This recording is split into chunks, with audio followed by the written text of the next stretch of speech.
Et en fait, il montre, c'est ça qui est intéressant, c'est qu'il montre comment certaines idoles qu'on a qui sont très connues et même mis en avant, comme par exemple la famille, comment ces idoles risquent de nous décevoir. Tu vois. Bienvenue sur le podcast Penser pour croire, un podcast qui explore nos croyances dans le but de mieux vivre. Voilà, salut Jean, qu'est-ce que t'en dis ? Ça roule, ça va. Qu'est-ce que t'en dis Ouais, bah, ça va, écoute, pas plus mal. Non, ça va, ouais, on est super content de pouvoir faire ce podcast, parce que c'est un petit peu particulier. Aujourd'hui, on va peut-être développer d'autres choses. On voudrait parler pendant cette période de confinement de 5 livres qui nous ont marqués, nous, qui nous ont fait grandir dans notre spiritualité, dans notre foi. On est aussi chrétien, donc c'est des livres qui ont aussi un arrière-plan chrétien, mais qui peuvent parler aussi à de nombreuses personnes. Ouais, c'est ça. Donc voilà, c'est... Franchement, on a essayé de faire, et on a longtemps discuté, essayer de faire le top 5 des livres qu'il faut lire. Ouais. Et moi, je me dis, même pour ceux qui sont chrétiens comme pour ceux qui sont chrétiens, il y aura vraiment... En fait, vous pourrez vraiment, si vous n'êtes pas chrétien, vous allez vraiment pouvoir vous faire un avis de ce que c'est la spiritualité selon Jésus. Ouais. Et je pense vraiment que ça va être même enrichissant, même si vous n'y croyez pas totalement. Ouais. Et pour les chrétiens, c'est aussi vraiment à fond. Des livres vraiment du costaud, quoi. Si on lit ça, normalement, on devrait avoir de la matière, en tout cas. Et vu que on risque d'avoir un peu de temps pendant ce confinement, quand on n'a pas d'enfants pour lire, des longues soirées où on n'a rien à faire. C'est vrai. Je dis enfants, ceux qui ont des enfants en bas âge, ils comprennent un peu ce que je veux dire, mais moi, je manque de temps pour lire, j'aimerais bien. Mais en tout cas, on risque d'avoir un peu de temps. Et donc, ça pourrait être cool d'avoir au moins un livre à lire qui puisse nous faire du bien. Ouais, moi, je veux vraiment vous encourager à ça. Je sais que moi-même, je galère, mais je sais que le livre, il apporte quelque chose de plus que des vidéos ou des films. Et en fait, c'est vrai que encore plus qu'au premier confinement, je trouve que c'est hyper dur de résister, de pas regarder des séries tous les soirs. De pas être sur l'écran, quoi. Ouais, il y a un côté vachement addictif. Hein. On n'a rien d'autre à faire, mais l'écran, c'est facile. Puis peut-être que quand on n'est pas je me dis que peut-être quand on n'est pas, on va dire, on n'a pas trop le moral, c'est peut-être plus facile de regarder un écran. Puis surtout, un livre, il a le mérite de bosser un sujet d'une manière assez complète, que même la télé, c'est quand même, ou la télé ou Internet ou autre, c'est quand même difficile d'avoir un truc vraiment complet sur la vidéo, je veux dire. Quand tu regardes une vidéo, c'est assez succinct, c'est court. Ouais. C'est pas évident, alors qu'un livre, souvent, la personne qui l'a écrit, il va vraiment approfondir le truc. C'est ça. On veut, en tout cas, vraiment, si vous l'avez pas compris, vous encourager à lire. Arrêtez la télé, regardez pas ce podcast, d'ailleurs. Non. Bon, finissez le podcast, mais c'est clair que déjà, il y a plein de trucs je pense que le livre s'arrêtera jamais. Et moi, j'ai noté des raisons pour lesquelles on veut vous encourager à lire, notamment des bouquins qui parlent de spiritualité. C'est que déjà les bouquins qui parlent de spiritualité, ils sont en fait ils nous transforment, tu vois. Il y a un côté où il y a le temps quand tu lis un livre, tu as le temps de méditer et de t'approprier les concepts pour que toi ça puisse même t'inspirer pour ta vie quotidienne, quoi. Ouais, bien sûr. Ce qu'une vidéo ne fait pas forcément, tu vois. Ouais, c'est clair. Donc ça, dans un sens, c'est vraiment pour ça qu'on voulait faire ce podcast, parce qu'on croit que le livre, il a vraiment encore sa place et il permet vraiment de nous faire grandir. Et moi, j'ai noté aussi que c'est ce qui nous permet de créer de l'imaginaire. Tu vois, de faire fonctionner notre réflexion imaginaire un petit peu. Ouais, c'est ça. Ouais. De se créer un peu des choses à l'intérieur de notre cerveau, quoi. Ouais, c'est pas du tout cuit, c'est nous-mêmes qui réfléchissons à ça. Ouais. Exactement. Ouais, c'est vrai. Penser nos croyances, pour nous, c'est très important dans ce podcast et on croit que le livre nous contribue. Ah, complètement. Il contribue. Complètement. Alors, qui commence, mec? Je peux commencer si vous êtes prêts. Non, ouais, moi je commence. Voici notre top 5 des livres qu'il faut absolument lire. Ouais, écoute, je vais commencer avec le livre de Timothy Keller, un petit livre qui s'appelle Le Dieu prodigue, que j'ai lu il y a quelques années quand j'ai commencé à me rapprocher de la spiritualité chrétienne. Je connaissais pas grand-chose et en fait il reprend une parabole, donc en gros un enseignement imagé de Jésus dans les évangiles qui s'appelle le Fils prodigue. Et d'où le nom, le Dieu prodigue. Et en fait, voilà, cette parabole, elle parle de deux fils et d'un père. Et il y a un fils qui est ce qu'on pourrait appeler spirituel, tu vois, Religieux, ouais. religieux, spirituel, qui voilà. Et puis un autre qui pourrait paraître pas spirituel. Et donc c'est un livre qui pourrait parler à vraiment tout le monde, dans le sens où que vous soyez spirituel ou non, on peut se reconnaître dans ce livre. On peut trouver des points communs avec notre vie. Et en même temps, pour ceux qui sont et celles qui sont chrétiens et chrétiennes, ça a aussi un vrai impact. Je sais que j'ai prêté ce livre à une amie à moi qui était chrétienne, qui franchement avait une maturité spirituelle. Et quand elle a lu ce livre, elle a été bouleversée. Tu vois, elle m'a dit, mais j'ai compris des trucs sur Dieu, sur la foi que j'avais jamais compris. Donc c'est un petit livre, mais voilà, qui est à la fois sur un livre biblique et en même temps, franchement, même moi, qui m'a montré vraiment l'essence de la spiritualité chrétienne. Et où tout le monde peut en tirer un enseignement. Voilà, c'est aussi là où Jésus était fort. Et voilà, Timothy Keller remet vraiment en valeur ça. Souvent, c'est une histoire qu'on peut connaître sans l'approfondir. Pour le coup, Le Dieu prodigue, c'est vraiment un livre facile à lire et qui va ouais, vraiment brosser une vision du christianisme en peu de mots grâce à l'histoire de Jésus. C'est ça, je pense qu'avec ce bouquin, on peut bien se faire l'idée de quel était le contenu de l'enseignement de Jésus. De l'évangile, parce que ça reprend vraiment ça. Ouais, c'est ça. C'est très facile à lire, c'est imagé, c'est vraiment... Ouais, c'est que vous soyez pas des lecteurs aguerris, c'est facile. Trop bien. Et bien justement, moi, le deuxième livre, qui est un des livres phares, je trouve, c'est aussi du même auteur, de Timothy Keller, ça s'appelle « Les idoles du cœur, quand ce que vous adorez vous déçoit ». Et ce bouquin est trop puissant, moi il m'a vraiment impacté, notamment même je l'ai lu alors que j'étais chrétien, mais en fait je me suis rendu compte que en fait c'est vrai que je croyais en Dieu, mais je croyais en d'autres choses.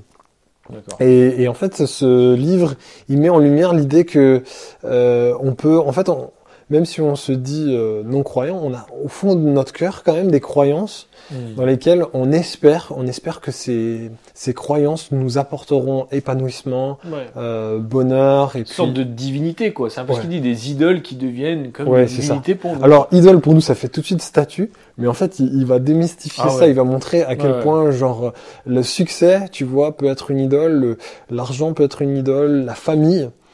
Et en fait, il montre, c'est ça qui est intéressant, c'est qu'il montre comment certaines idoles qu'on a qui sont très connues et même mis en avant, comme par exemple la famille, comment ces idoles vont nous décevoir, risquent de nous décevoir, tu vois. Et il propose un chemin pour s'en sortir, en fait, pour s'en sortir il appelle ça l'esclavage des idoles, parce qu'en fait, on est sans cesse en train de se recréer des nouvelles idoles. Dès qu'on est déçu, on change. Et il nous propose de sortir de l'esclavage des idoles. C'est vraiment hyper intéressant. C'est hyper accessible. Si vous n'êtes pas croyant, comme si vous êtes chrétien ou musulman ou quoi que ce soit au niveau de vos croyances, ça vous allez vous y retrouver, je pense. Ah, puis ce qui est excellent finalement, c'est qu'il montre qu'on a tous des idoles, qu'on soit croyant ou non. C'est ça qui est un peu on en a tous, déstabilisant. Et c'est déstabilisant et c'est vraiment bien fait, c'est bien écrit. Je l'ai lu aussi, donc. Ouais, c'est un bon livre en tout cas, c'est vrai que tu as bien fait de choisir ce livre, je trouve. Il m'a beaucoup parlé aussi. Je suis hyper flatté. Est-ce que tu aurais un troisième, le troisième livre qu'on vous propose? Alors là, pas du tout le même sujet, pas du tout la même époque, ça c'est des livres modernes on va dire. Moi il y a un livre vraiment qui est très connu mais qui est aussi très vieux, ça date des années 1600. T'es pas en train de le vendre là? Non. non, c'est vraiment un vieux livre, mais en même temps qui a... Voilà, la preuve, c'est que c'est un des livres qui a été le plus écrit, édité, imprimé, et qui a tourné dans le monde entier, qui est très connu, ça s'appelle Le Voyage du Pèlerin. Je crois que c'est vraiment un livre très connu, et qui est vachement bien, parce qu'en fait, c'est donc John Bunyan qui a écrit ce livre, et il va s'afficher à côté de ma tête, regardez bien. Et en fait, il écrit ce livre. En fait, c'est que des allégories, donc des images de ce qu'est finalement devenir disciple de Jésus, devenir chrétien. Et donc ça fait appel, c'est ce que tu disais tout à l'heure, à un langage presque fantastique, parce qu'en gros, il n'y a aucun prénom de personnage dans ce livre, mais ça va être par exemple je sais pas moi, quelqu'un est un voleur dans le livre, il va l'appeler voleur. Quelqu'un est bon, il va l'appeler monsieur bon, monsieur voleur, monsieur je ne sais Tentation. quoi, tu vois, monsieur tentation, monsieur échec, et monsieur chrétien. Enfin bref, il va donner tous ces noms-là dans des villages qui portent des noms. C'est très imagé, c'est très poétique, en même temps c'est très profond. C'est pour ça qu'il a été vraiment vendu par millions et millions. C'est un bon livre, je pense, qui parle à tout le monde et qui est agréable à lire aussi. Si vous n'êtes pas non plus des lecteurs encore aguerris, vous pouvez le faire. C'est vraiment quelque chose qui est une histoire. C'est pas un enseignement, mais l'histoire nous enseigne vraiment tout ça. Et c'est très, très pertinent, très profond. Voilà, je pense que les chrétiens et chrétiennes qui l'ont pas lu, un petit détail, mais ça a vraiment une profondeur. Voilà, la personne qui a écrit ce livre, il était en prison pendant qu'il l'écrivait, parce qu'il était persécuté, il était anglais pour sa foi, donc il était en prison. Quand tu vois ce qu'il écrit, ça montre le bonhomme, le personnage, quoi. Donc vraiment, c'est très plaisant, très facile à lire. Le voyage du pèlerin, donc moi j'ai choisi ce livre, c'est un grand classique. Et Trop bien. Je l'ai pas lu, mais j'en ai toujours entendu beaucoup de bien. Quatrième livre qu'on vous propose, c'est un livre, moi, qui m'a vraiment impacté. En fait, avant de rentrer en école de théologie, on nous a demandé de lire ce livre. C'est un tout petit livre, donc facile à lire. Il s'appelle Une vie centrée sur la croix. Okay. Et donc c'est de Mahanet. C'est un auteur que j'aime beaucoup quand il écrit. C'est très, c'est facile à lire, mais c'est aussi, on va dire, avec beaucoup de sensibilité. Et en fait, ce livre, il nous montre le cœur de la foi chrétienne et les écueils. En fait, il montre trois écueils en fait dans lesquels on a tendance à tomber quand on commence à être dans la foi chrétienne. Donc je pense, c'est aussi pour tous ce livre parce qu'il vous permet de comprendre quel est le centre, finalement. Voilà, le centre de la croix, notamment pourquoi la croix, tu vois, pourquoi Jésus est mort sur une croix. Et en fait, il montre trois problèmes du chrétien, en fait, trois maladies du chrétien, quelque part.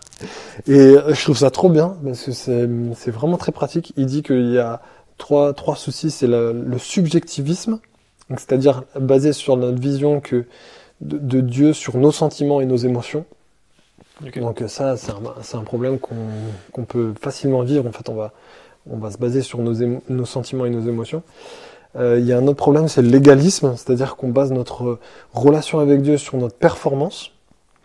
Et le troisième, c'est la condamnation, c'est-à-dire être davantage focalisé sur notre péché que sur la grâce de Dieu.